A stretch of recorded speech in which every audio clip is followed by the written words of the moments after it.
Well, here I am finally on a PM and making a video. It is Wednesday, February 14th. It's Valentine's Day. I am home alone. My husband went to church. I just got off work a little bit ago, worked at the flower shop the last few days, helping Valentine's, making Valentine's arrangements. And I finally got home at a decent hour and took a hot bath, watched church service online, and really deeply miss being there. But I am crispy fried bacon. I'm done. Had a lot of going on with teaching school till, noon or 1, and then going and doing flowers until I think last night was 8:30, 8:45 I left. So it's been 3 full days and hunger is subsiding. I don't notice the hunger as bad. It's just a longing. It's a feeling of I need to do something, but don't know exactly what I need. You know what I mean? So it's very strange.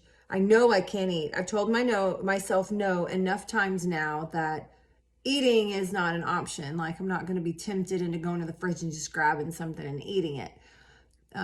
However, a cupcake did fall today and I went to grab it and frosting got on my hand and I licked the frosting because it's not chewing. That's my rules, is no chewing. And I was so sick from just a big glob of frosting. It's been 2 or 3 weeks since I've had sugar. And so that sugar content was just through the roof. Made my stomach turn, literally made my stomach turn. I felt gross. Took probably, I'd say 30 to 45 minutes for me to feel less nauseated. I was literally not well from just eating, a half a teaspoon of frosting, licking it off my hands and swallowing. I didn't chew. I'll be very clear on that to myself. Because it immediately, the enemy's like, oh, you broke your fat, you ate. No, I didn't chew. So I did lick frosting. I mean, it was all over my hand. I was in the middle of my car. Like, what am I going to do? Anywho, I don't need to justify it anymore. But that made me sick.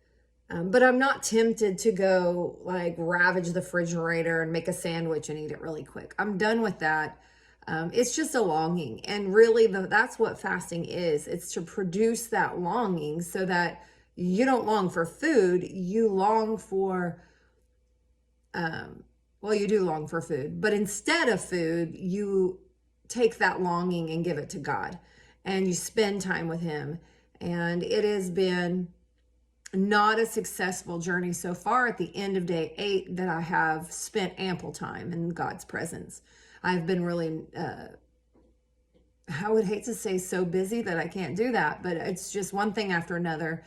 After Valentine's Day, things will slow down. I'll make things slow down. I can't sustain this. Like, I can't sustain this on my own. I have to have God. I need Him. And I'm not getting enough time with Him, enough time to listen, enough time to just be in His presence and linger. So working on that after this Valentine's holiday, feeling okay. Mornings are so rough, like just getting going and waking up. It's like it's amplified my sleep inertia, but probably not getting enough sleep either. So we'll be trying to head to bed here very shortly and remedy that situation. So other than that, everything's pretty decent. I've had lots of thoughts about being open with this fast, and I've gone back over scripture, and I just don't know if I don't feel like I've done anything wrong, but it does say in the Bible to fast in secret. And so I'm still just delving into this. I really think that people need to be motivated to fast. And the only way that we learn how to fast is if someone teaches us or even knows that another person is fasting. And so I'm still just wrestling with that whole dilemma. Like, do you tell people, do you not? And I really haven't had to tell people. Like a lady at the store today, I just said I was buying some juice, and she asked me, "Is that juice any good?" And I said, "Oh yeah, I like it." I said, "There are times where I, I don't. How did I say it? That I skip meals." I said, "There are some times that I skip meals, and instead of a meal, sometimes I just need to grab a juice, or if I skip several meals, then I'll need these." And she said, "Do you fast?" And I said, "Yes, ma'am. Yes, I do." And she said, "Well, how long do you fast?" It opened up like her curiosity was piqued, and she wanted to know about fasting. And my dilemma is, well, if we're supposed to do it in secret, I will do it in secret. However, if people want to learn and people want to know and people want to be like, "Wow, if she can do it, I can do it too," then surely it's okay to talk about. Surely Jesus talked about fasting with his disciples, surely.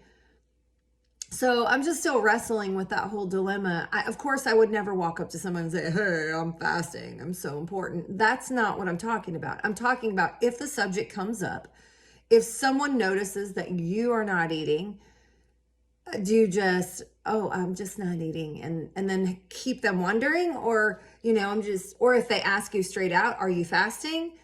"Well, yes, I am fasting." "How long are you fasting?" You know what I mean? Like how long do we entertain the questions? And I think it's a good thing to be thinking about. God has got me in a place where I want to be very careful not to obviously fast wrong. I don't want to be bragging about fasting, but at the same time, how do you do it in secret and then teach as well?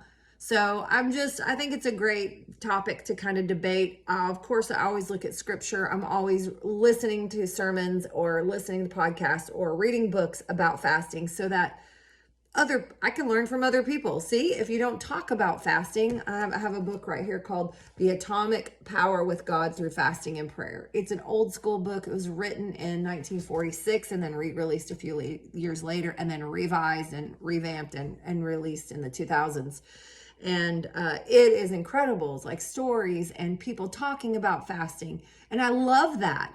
I love that there could be an open dialogue about something that's such a powerful tool, a powerful weapon, a powerful faith builder. And I just think that more people should talk about fasting, not brag, not being braggadocious or, "Oh, look at me, I'm great." Because honestly, anybody that fasts and says they're great, it's only because God, I can do this. He has strengthened me for this season. He has strengthened me for this fast. And so I just wish we could have more open discussions about it. And so I did tell my students this year, my high school students, that I would be partaking in a long fast. And we had a very good discussion about it. Do I talk about it every day? No, absolutely not. Am I fully aware that they're watching me? Absolutely. Absolutely. And I think that they'll remember it. I think that there's a few of them that admire it or want to be like that. And really, honestly, I heard people preaching like Brother Herring or other pastors that are preachers, evangelists that have come through, and our pastors say, "Hey, look, this is a powerful tool." If they didn't talk about it, we'd never learn about it. And so I recognize that, but the enemy, of course, is going to capitalize on those thoughts, on that. My flesh is going to capitalize on it. You're just being braggadocious. You're just telling everyone how great you are. No, I'm not.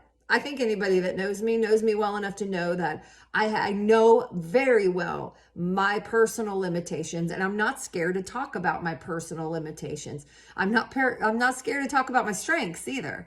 I know who I am, and that puts some people off, and it may seem a little forward. And I probably need to work on softening and sugaring that up just a bit for people. I do realize that. That's another one of my shortcomings that I feel like I do need to work on. And I am working on. That's why God has me in front of children, because children are very forgiving. And I believe that He's going to elevate me someday to be talking to people and humans, like grown people, and they're not as forgiving. Kids, kids, if you say you're sorry, they forgive you because they need forgiving a lot. And so, but I do believe in talking about this, and I'm probably rambling. I'm really tired. But I'm glad I finally got to make a PM video. I know this is a little bit longer than some of the videos, but I just wanted to make a mental note of what 3 days of really hard work beginning into this 40-day fast has felt like. It's been a lot. I can feel my body's fatigue and not getting the nourishment. I am doing a little better on water, but I crave salt. I'm just craving salt so bad that the only thing I really do want to drink is tomato juice, something high in sodium, broth, pickle juice, anything that has salt in it. I am just dying for salt. And so I think that's just my body's way of telling me what I need. But I was worried at first about losing some weight. I had lost almost 10 pounds in the prep and the first week, and I was kind of starting to get a little nervous. However, I did notice, not yesterday, but the day before, I had gained 2 pounds. Like, who does that? Who gains weight when you're not eating? Me. I'm the one. I'm the one that gained 2 pounds, and I haven't eaten for 8 days. So anywho, I don't know if it's just water retention, since I am drinking some of the saltier liquids, tomato juice, and it's probably just water retention, but I'll keep the weight on however I can take it. I just don't want to keep losing 10 every week, because that would be, I would be forced to stop. And so I know God's going to help me, and he's helping my other friend that's on this 40-day fast journey with me. And as people come along and people hear that there are people fasting in our church, it spreads, and it is, there will be other people that pick up the sword and the fight and engage in this beautiful thing called fasting. And so honestly, pretty good. Day 8. I'm a little nervous about the weekend. There's a lot more dead time. Staying busy obviously is optimal, but I also have a lot of things to do around the house, and I just pray that I can stay focused and get some stuff done, stay busy. So with that, I will try to make a video in the evenings starting again, now that I'm not working at the flower shop. But until tomorrow.